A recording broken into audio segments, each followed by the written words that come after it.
Paranormal Adventures proudly presents the Supernatural Roundtable, a journey into the shadows of the unknown, where myths and legends blur with reality. Join your hosts, Sean, Craig, and Richard, as they explore the unexplained, diving deep into the chilling mysteries of the supernatural. From the towering figure of Bigfoot lurking in the forests, to the eerie whispers of dogmen and the elusive presence of Mothman, we seek the truth behind the world's most elusive cryptids. Ghostly apparitions, otherworldly encounters, and the unseen forces that linger in the darkness await. Together, we'll explore UFOs, government cover-ups, and the forgotten history buried beneath decades of secrecy. What are the origins of these mysteries? What are the consequences of their existence? And more importantly, what do they mean for us? Prepare yourself to venture beyond the veil of reality. Turn down the lights, listen closely, and step into the unknown, because the supernatural world is closer than you think.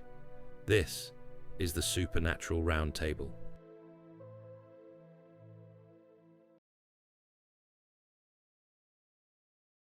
I want to welcome everybody to the Supernatural Roundtable, proudly presented by Paranormal Adventures. Uh,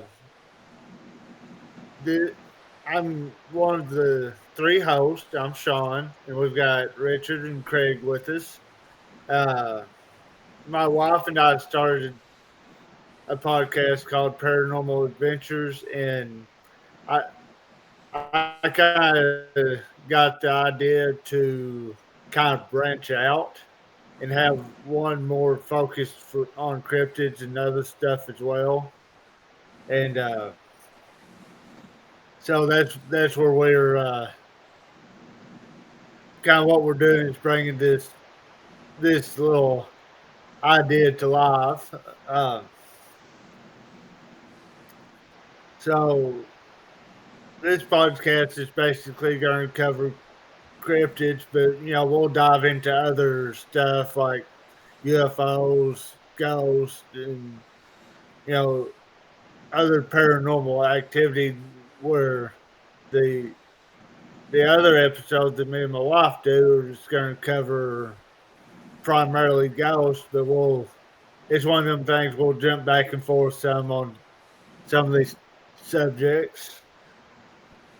But another thing we're kind of talking about doing with this podcast is having some interviews. Kind of we've got the three main hosts, and we might have a rotating fourth chair where we have a somebody we bring in that's an interview. So I I'll pass it over to our elder and let him talk about how he got into the subject. And Richard, if you want to go after him to talk about how you got into it, and I guess I can kind of talk a little bit about how I got into it. I reckon I got into it about 1986. That's when I had encounters. I had two close-up encounters and several overall encounters. Probably about, I don't know, 10 to 12 in all. But that kind of got me interested in it. At the time I wasn't, because I was, a bit shook up from some of them. But later on in my years, me and my nephew Richard, we started kind of talking about getting more into Bigfoot. So we kind of started our group, and we're trying to get it going. Name of our group is called the Archie Squatchers. But now that I'm in my older age, I really want to find some more evidence and prove the fact that Bigfoot is really out there. All right, I got into it mostly. I had some experiences. I've never had an actual encounter. Hearing Craig's stories growing up. Then we had some weird experiences living in a place called Belleville, Arkansas. And that really piqued the curiosity. So then we started going out, and then we found that print last year that was really Yeah. strange. And don't forget the breaks we found. Yeah, the tree breaks that were 10 feet up in the trees. Yeah, I mean, definitive, can't really say definitive like, yeah, I can say, oh, without a doubt, that's Bigfoot or something like that. But it sparked the curiosity for sure. And then I've had experiences. I went up on Podo Mountain, not far from where I live here in Podo, and turned down this road. And the feeling I got as soon as I turned down that road was, you don't need to be here right now. And I couldn't back out of it because it's just such a rough little road. There's no spot to turn around, and I had to go through. And that was a nightmare, let's just say that. Never saw anything. It's always been feelings or sounds. I've never technically seen anything, but it's always been there. It's always been in the back of my mind, and so I'm just following it. So I got into more of the ghost stuff to begin with. That was kind of my beginnings into the paranormal stuff because I had uh, in a house that we lived in. I had an experience of seeing a figure walk across the uh, doorway between the dining room and the living room, and well knowing that my wife at the time was in bed, and I'm sitting here going, "Yeah, that's not right." And then I've had a couple other ghostly encounters since then, but what got me into the really the Bigfoot stuff is kind of when my I was living with my grandparent in my grandmother's place at the time, and a cage full of guineas got picked up and carried off with no drag marks or anything. It's like, what's big enough to pick up a whole cage of guineas and walk off with it? And then a few days later, I was outside with my grandmother and hearing a roar that just rattled my chest, but not actually seeing what made the roar. And my grandmother, having lived on that property since the mid 50s, looked at me and goes, "What was that?" And I spent a lot of my childhood growing up in them woods and never heard anything like that. And, it's one of them things where, like, yeah, I don't know. And that really piqued my interest in what could be out in the woods that we don't know or haven't seen, And I got into with another buddy of mine. I'll throw out, if y'all don't mind, I'll throw out the group's name. It's called Apes. It's Arkansas primate. Uh, Crap, I just went blank on the whole name, but it's it goes by the name Apes. So I've been part of that group for a long time and been out with them guys quite a bit and saw something on infrared, so which was pretty cool to see. But and finding a few prints, getting to go down to Falk and getting a few prints from down there. So that's what really got me into the Bigfooting stuff and into all the cryptids. So that's kind of my backstory. I think that's where we're leading towards in this episode anyway, is talking about the backstory of Bigfoot anyway. And from I think we got some stuff from around the world anyway. Oh yeah, I got some really interesting stuff. I mean, you wouldn't think it'd date back that far, but let me tell you, it definitely goes back even further than what I thought. Oh yeah. Um, y'all want me to start in? Yeah. All right. Well, I'm going to start with the Chinese. The Chinese version of Bigfoot, of course, y'all know is the Yeren, and it's said to inhabit the remote mountainous regions of China, most famously in the, oh, if I can pronounce this now, I'm an Archie, so bear with me. Uh, Shenandoah,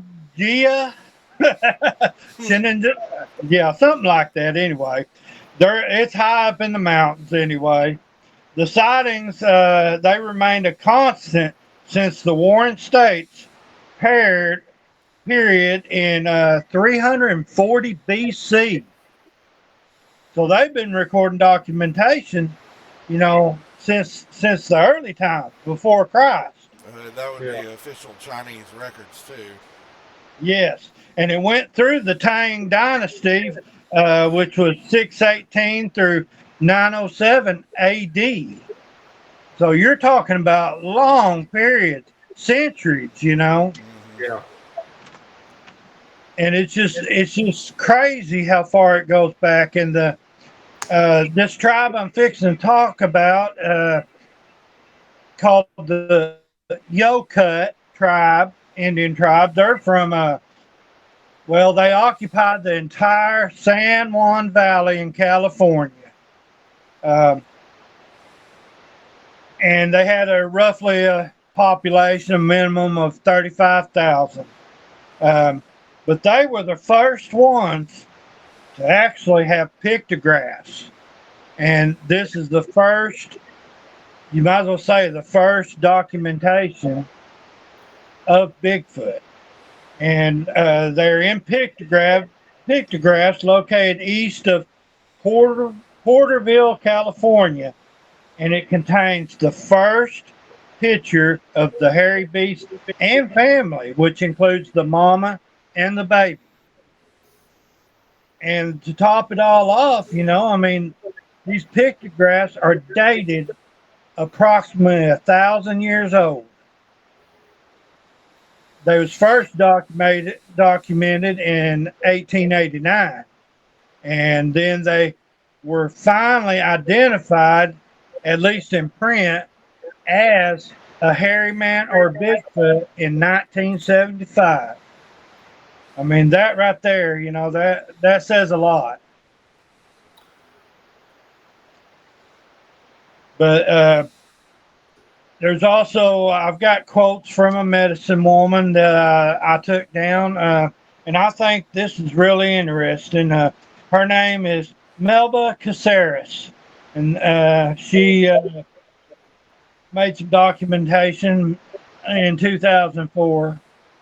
But anyway, how she describes this creature, the bodily hairy man is a spiritual, physical, and mental protector of the tribe. A sighting is powerful and is considered a blessing. And its most important cultural role is caretaker of the recently dead, a traditional song asking, "Hairy man, come and take the departed," and request that he come from the east door and take the spirit home the same way. That last quote, that's kind of, that gets you to thinking a lot. You know what I mean? Yeah. My thinking on it is back then, things were so much different. Did they put their dead up on altars and Bigfoot come to take them away? That's stuff to think about. See, I wonder about that sometimes. Is you know, talking about her and it being a powerful thing to see them and everything. and a spiritual thing. But then you've got the tribes out there saying, "Hey, there's a tribe of big hairy creatures that come in and take our women and children, and they're cannibals." So that there's like a couple different depictions of how they are. Is you know, and that goes with how it is today. Is that people there's people going, well, they're interdimensional, and there's people going, well, no, they're not. They're just flesh and blood. Well, back then it's like they're spiritual, or are they cannibalistic? A cannibal tribe that comes in and steals the children. Well, I It, mean, you say that, and then I've got, you know, like the Klamath Indians. They're also part of California, a California tribe, mainly Northern California. But they go as far as to talk about the bad ones were termed as devils, or in their language, Omaha, and they said that these will harm you, and if given the opportunity. We have had these living Indian devils all through long and weary centuries. Ever since the creation of mankind, such devils we find in every nation on earth. Well, it seems to also come down to a geographical point of view too, because it's almost like a parallel between where you are geographically speaking. If you look at the native tribes of, say, Alaska, they don't trust these things at all. yeah, And they're more violent. Much more. yeah, And I think a lot of it comes down to resource availability. Like here, now I've got one from the Middle East, believe it or not. You don't think Bigfoot when you think of the Middle East at all. yeah. Now in Middle No, East, you think of sands and stuff, yeah, yeah. deserts. Now in Islamic folklore, you hear of something called the ghoul, right? The ghoul in Islamic folklore is a malevolent spirit or demon associated with deserts and graveyards. But here is where it differentiates between, say, the ghoul description in Iraq and in Iran. In your traditional Islamic folklore, it's described as a supernatural shapeshifter, twisted, hairy, and disheveled. But in Iran and in Iraq, it is described as tall, muscular, human-like, with flattened nose, deep-set eyes, overall ape-like appearance, so it's not like a shapeshifter. With comes with a foul odor that's reminiscent of rotting meat or damp fur. Territorial and reclusive, avoids human interaction unless provoked. Known to emit loud guttural sounds and howls. Some rural stories speak of livestock attacks attributed to the ghoul. And modern accounts in rural Iraq have reported sightings of the large hairy humanoids in mountains and in the desert. And apparently there have been sightings by U.S. troops, but I couldn't find, like, people, actual names associated with it. But it would make sense if that's the case. But here's the Well, thing. This has been recorded since 4000 BCE, since early Mesopotamia. oh my, that even dates back further than Yeah. See, wow. there's down in Texas. There's a set of prints of it's a set of dinosaur prints. I'm sure y'all probably heard about it. I've And actually seen that, Sean. there's human tracks beside it, but the tracks are like between each step. It's like 5 feet between each step, something like that. So it's either a Bigfoot or a mighty big person. Hmm. But if you think about it, back in I I call a lot of us call it the biblical times. There were Yeah. giants back then too. So it could very well be a large person, but if you think about it, it could also be some sort of Bigfoot type creature that could have been walking across there too. Well, it's kind of like that's kind of a different rabbit hole you can go down, especially when you start talking about biblical times, because the Bible actually talks about giants in the Bible, Yeah. and it makes you wonder. Then we were talking about the way that they act. Some of them being more violent than others. I've heard stories about the redhead. There's red-haired Bigfoot and the dark-haired Bigfoot. You know, and all the stories I've heard were the ones that had more reddish colored hair were more violent than the ones that were like darker hair. To me, it makes me think of you know a grizzly bear is more violent than a black bear. Yeah. So the redheaded Bigfoot is more violent than the dark haired Bigfoot. Yeah, that's something I hear a lot out of Alaska. The redder haired ones seem to be more violent, but overall, the whole thing in Alaska, they're violent as heck. So, Yeah, Well, my sighting, that first sighting I had that was up close, that one was actually red hair, yeah, but I'm pretty sure that one was a. I'm wanting to say that one was a juvenile because the yeah. ones I saw shortly after was much bigger.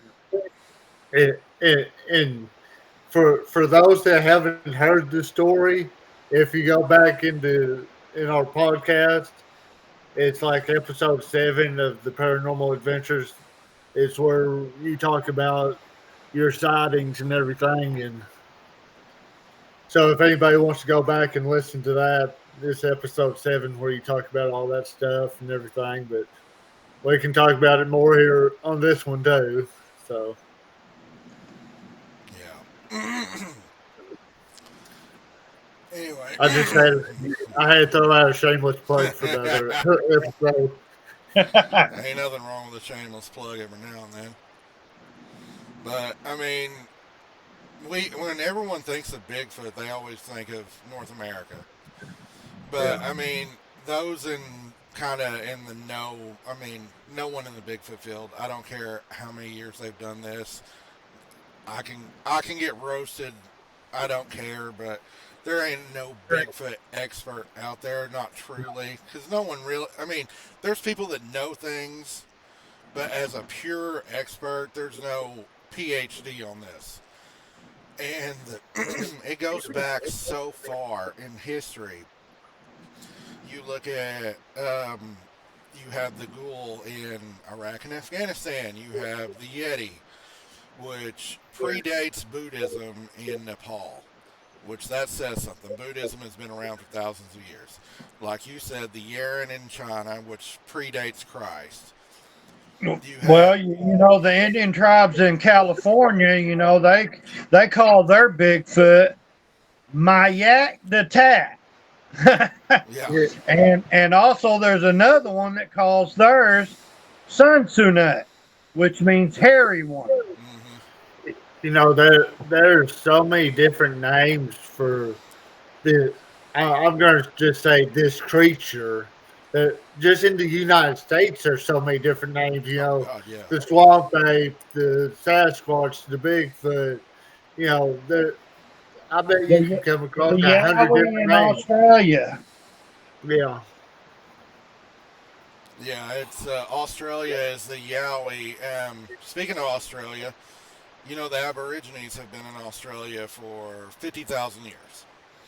Yeah. They have an oral tradition that is at least 43,000 years old, and they have talked about the Yowie, though they have another name for it, and I am not going to try to butcher the name for it. There ain't no way I'm going to even try. But they have been talking about the Yowie for 43,000 years. So it yeah, has been in their oral tradition for that long, and it is a protector of their woodlands and a kind of a guardian figure. but it also does come across as aggressive. I mean, that is also on par with a lot of Yowie reports that do come out of Australia. There is a certain level of aggression that comes with it. It matches up with all the Bigfoot reports we get here in America of a 6 to 8 to 10 foot tall creature. I mean, body descriptions, if you look at all of these, even the ghoul in Iraq and Iran, 6 to 8 foot tall, bare minimum, they all match up physically wise, description wise. They all have the same appearance. You know, I think we talked about it a little bit, and there's a lot of people out there that's like, you know, people that believe in Bigfoot are crazy and all that, but we talked about it. Uh, Daniel Boone, one of the most famous pioneers of the late 1700s, early 1800s, came across in his diary, wrote about coming across this big hairy creature that he called the Yahoo. And Mm-hmm. so, you know, he was one of the most respected pioneers of the time. And I guess still would be considered one of the greatest pioneers. Oh, I agree. So, you know, it's not just some drugged out Yahoo that's out there stomping through the woods high on something, stumbling across this.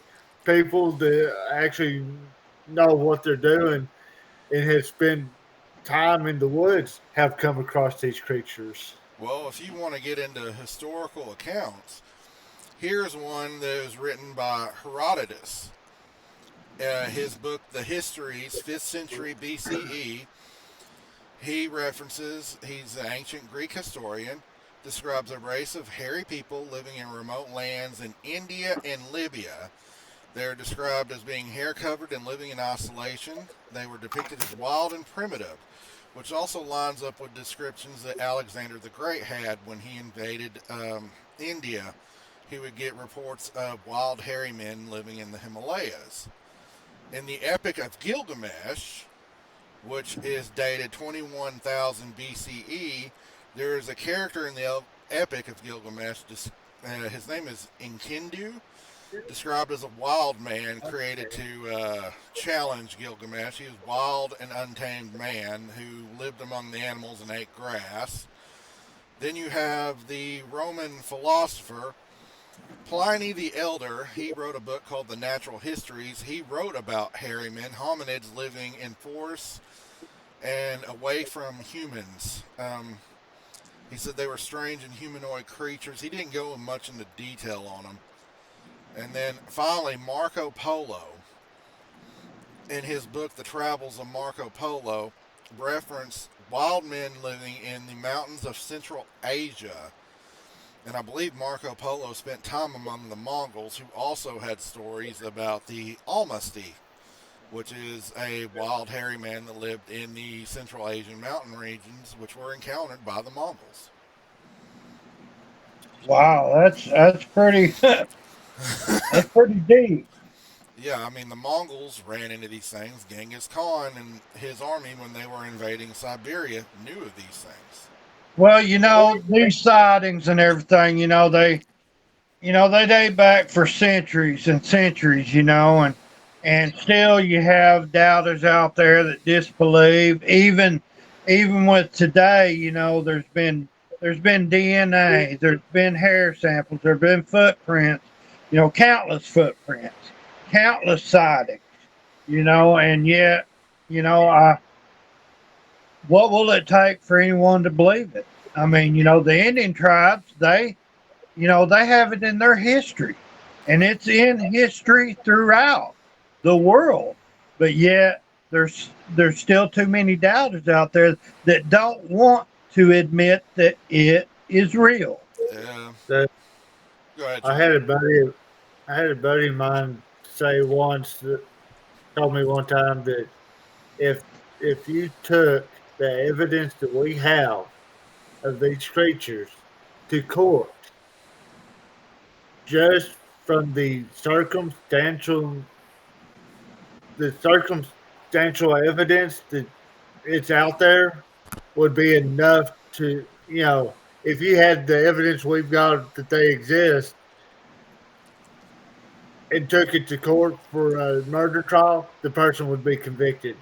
You know, so the circumstantial evidence that we've got that these things exist is enough to basically prove in court that they do exist. I think it'll take a body. And I think the reason behind that, I think there is a strong pull.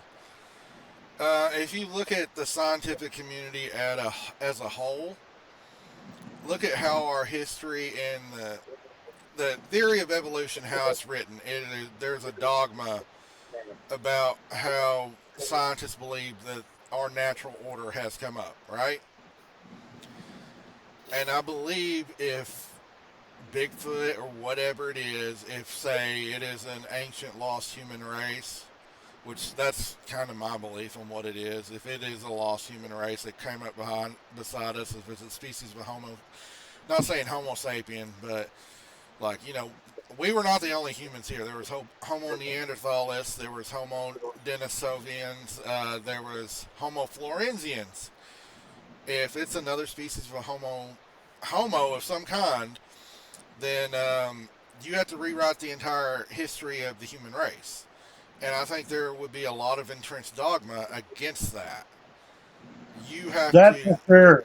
Yeah, you would have to throw out all the history books and start all over again. And I think there's a lot of big money against that. That was the question I was going to. I wasn't sure when I was going to throw out the question. Sorry. But that was a question I was going to ask. What y'all thought that Bigfoot actually was? And you kind of dove into it a little bit there. Sorry, I didn't mean to jump in. Right. It's a good segue.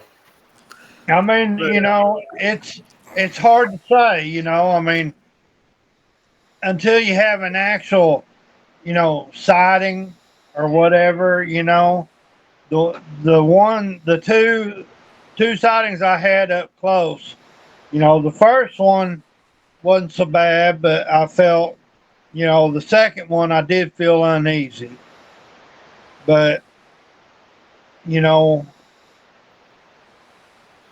from that moment, I know that they're out there. And the question being is if someone ever shot one, how would you even bring it public without the government interfering with it? And I do think that, there somebody does have a body, but I think the government has covered up that body. I think the government had some, some in prison. Is what I think. But I'll just throw my opinion out there. I can't say whether it's more human, or what it is, because there's so much stuff where people have said it was there, then it disappeared. So I don't know whether it's interdimensional or if it's flesh and blood or what it is. Really, it's one of them things that, you'll find a trackway and all of a sudden the trackway disappears. Or, it's just, I'm trying to think about the words I want to use. There's people out there that have come across them that said, I would have shot it, but I was afraid that it would be like committing murder because it is so human like, or resembled a human so much I was afraid I was going to commit murder. I don't know which way to really. I'm kind of one of them. I'm kind of teetering on all levels on. Well, it could be this, or it could be this.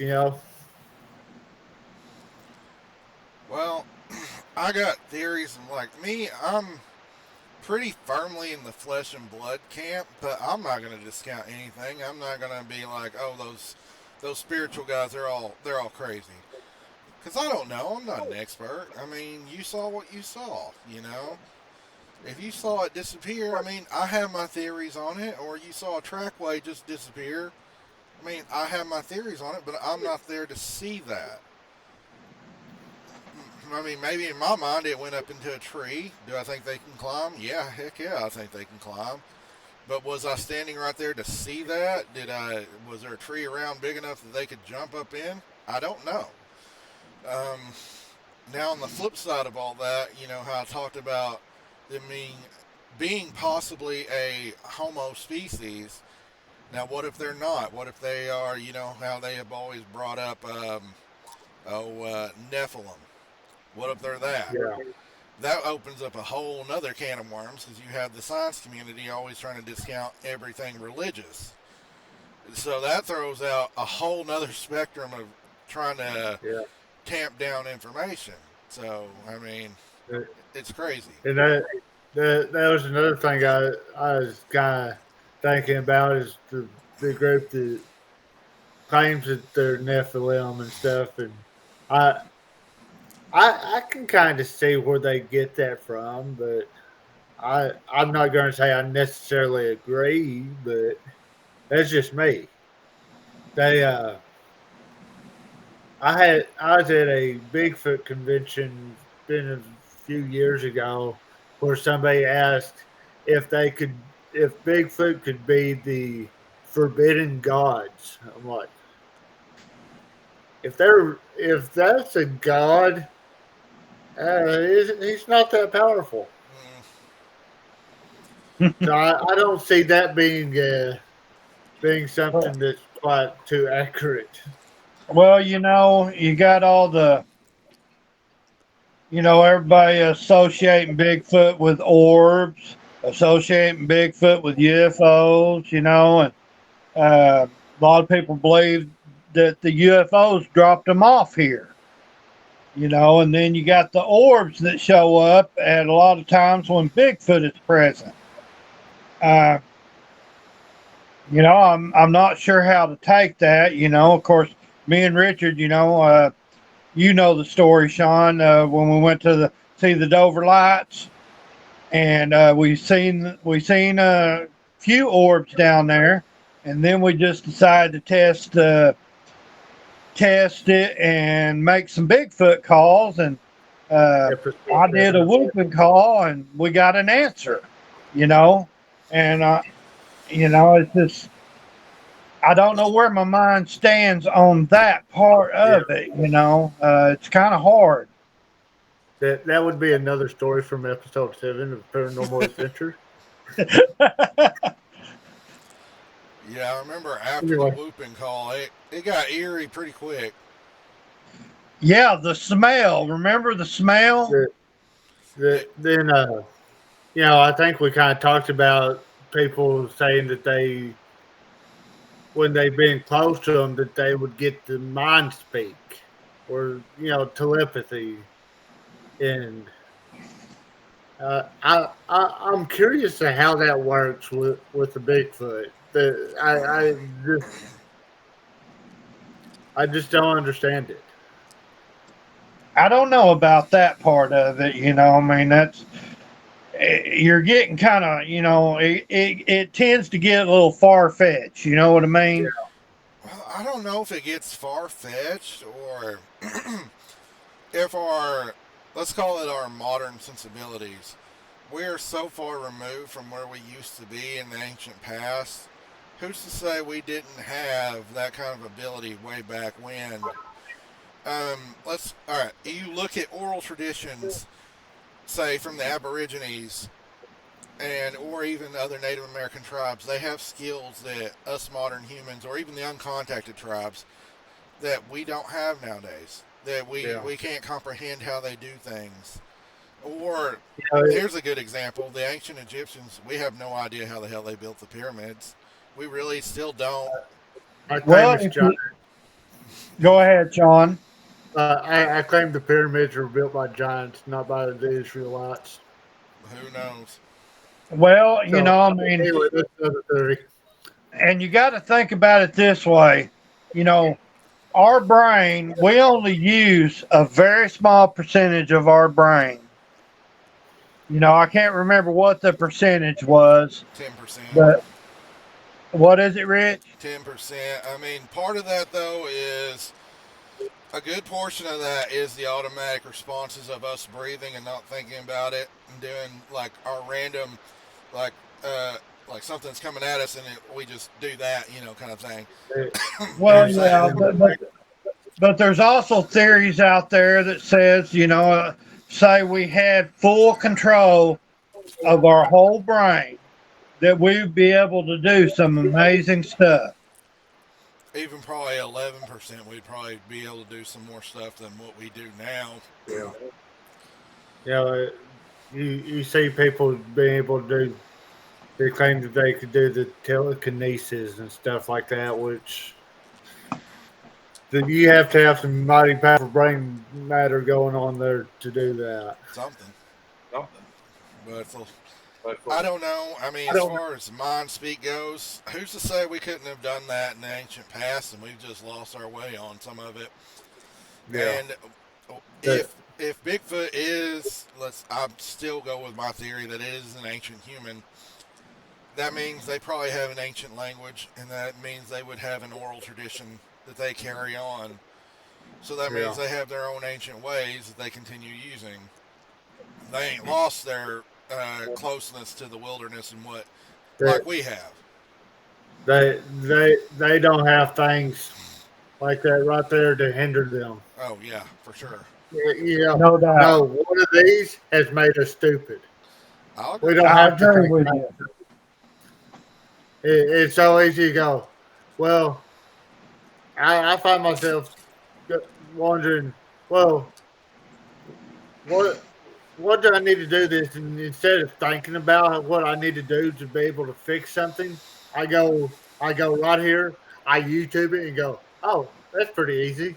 Yeah, Or I'll look it up. I don't have to think about it. yeah. Right, right. It's diminished a lot of our The, critical thinking and problem solving skills that we used to have. yeah, And I mean, it's kind of a double edged sword because otherwise, if we didn't have all that, we wouldn't be doing this right here. So yeah, it's kind of a exactly. flip side of how you think about things. We wouldn't be able to do and gather the information we have on Bigfoot. We wouldn't know that the ancient Mesopotamians were talking about it, but we'd also possibly be able to track one better too if we didn't have all this. So it's you gotta take and give on some things.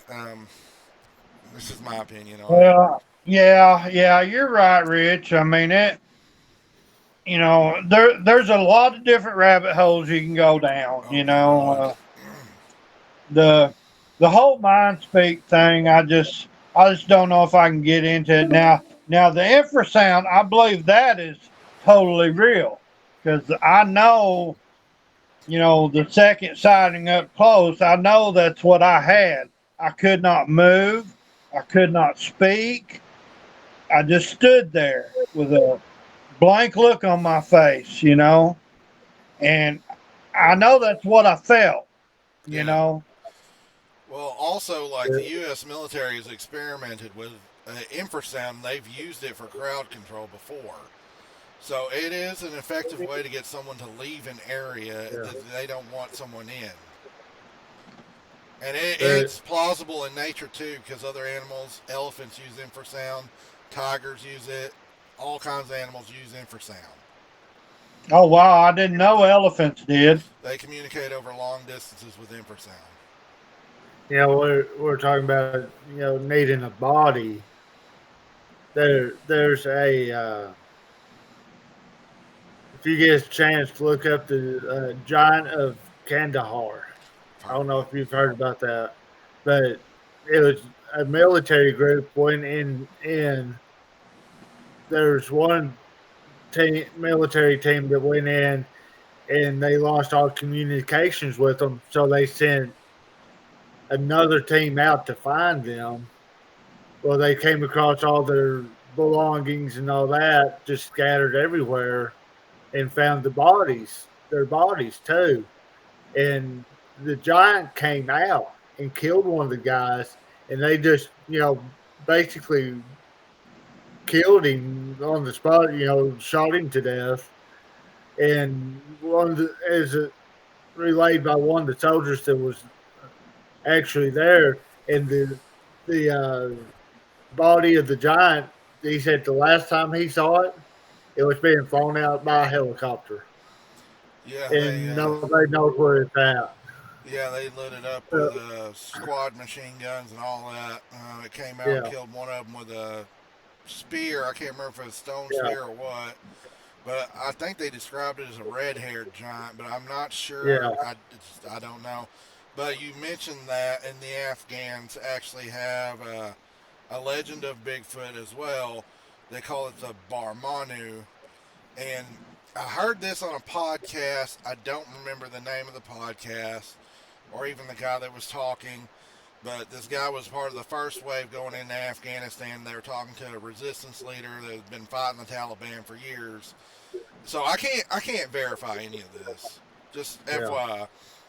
And they somehow the subject of Bigfoot got brought up, and one of the guys is like, "You guys got Bigfoot here." He used more colorful language, of course. But yeah, the Afghan leader was like really annoyed with him, and he finally just broke down. It's like, "Yeah, we consider them pests. We shoot them when we see them." And he just wanted the conversation ended with, because he said they yeah, steal their goats.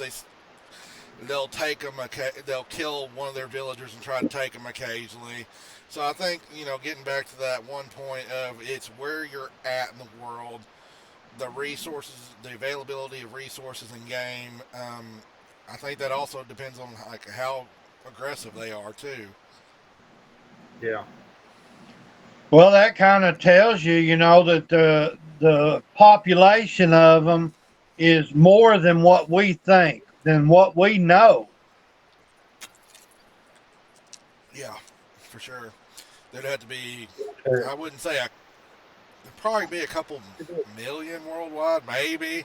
I'm maybe giving it a stretch on that one, but there'd be cut off populations worldwide for sure. Because the ones in Europe, there's ones in Europe too that are wood woses that were written about a long time ago. I just don't have any historical references pulled up. But the wood woses have been around for centuries, been written about for centuries. Vikings have words for them, so it's crazy. yeah. There's the mound builders that are, there's a place down around Little Rock where they built mounds and stuff, and there's the burial mounds, and there's been I seen reports before they had found in the burial mounds the bones of giants, and I'm wondering if it was because the Native Americans had such a tie with the Bigfoot that you know some of the Bigfoot didn't kind of intertwine with the tribe, and that's their bodies being buried in the burial mounds as well.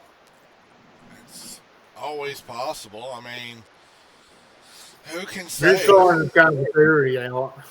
Yeah, it's something to think about because if you're referring to it as a forest spirit, kind of like your older brother kind of thing, it means you have a really good relationship with it. If you're referring Yeah, to it as a cannibal spirit, you're probably not going to be burying it alongside your people. probably not. Yeah, Just giving y'all a heads up on this video call. We've got about 10 minutes left on it. yeah, I see that. It popped up on my end too. So Oh, thundering pretty good. I think it was supposed to rain today, but we ain't got none yet. Oh, we're getting it here pretty good. I'm getting it here, so it's coming your way. Yay! Yeah, it's just interesting to see it all worldwide, the whole phenomenon. Cultures that have never met have stories.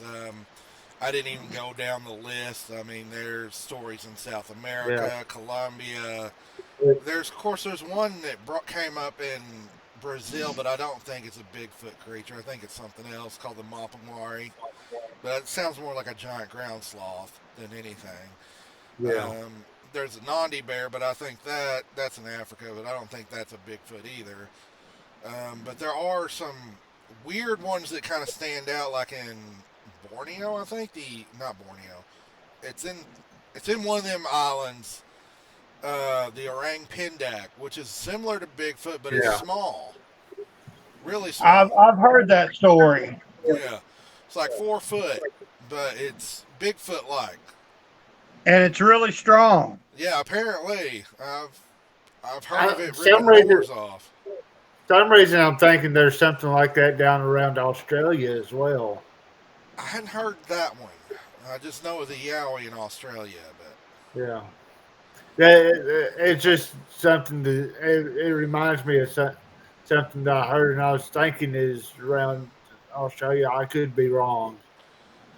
well, with Australia, everything there wants to kill you anyway, so why not add something Yeah. else? Because I've even heard reports of the Yowie having claws. Now, I don't know if that's true, but it's Australia, so it wouldn't be that far Yeah. fetched. Well, I think I even heard it had fangs. From some people. Yeah, so, but I've heard Bigfoot having fangs too, so I don't know. I've never seen Yeah. one. I probably never will see a Yowie, so.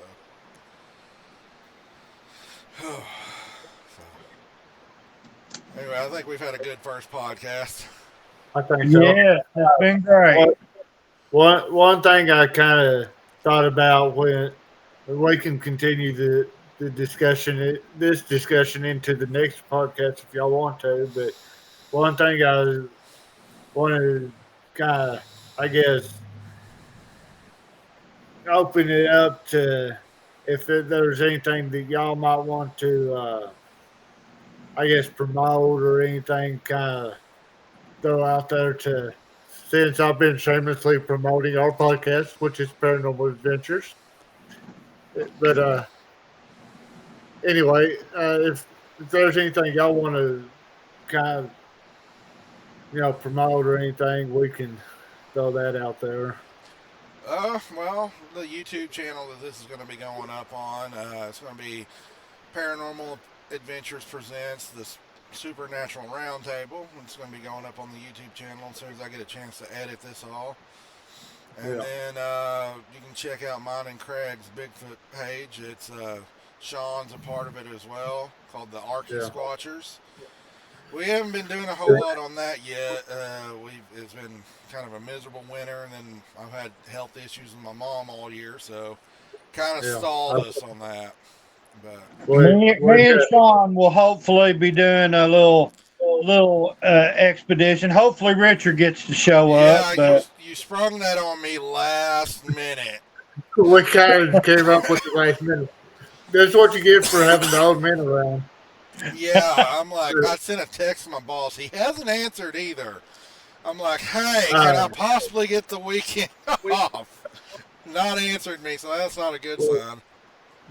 And if this email will be for this podcast, our show, the Supernatural Roundtable, and for Paranormal Adventures. But if anybody has a story or anything that they want to share or ideas for an episode, they can email us at paranormal adventures the number 2 at gmail.com.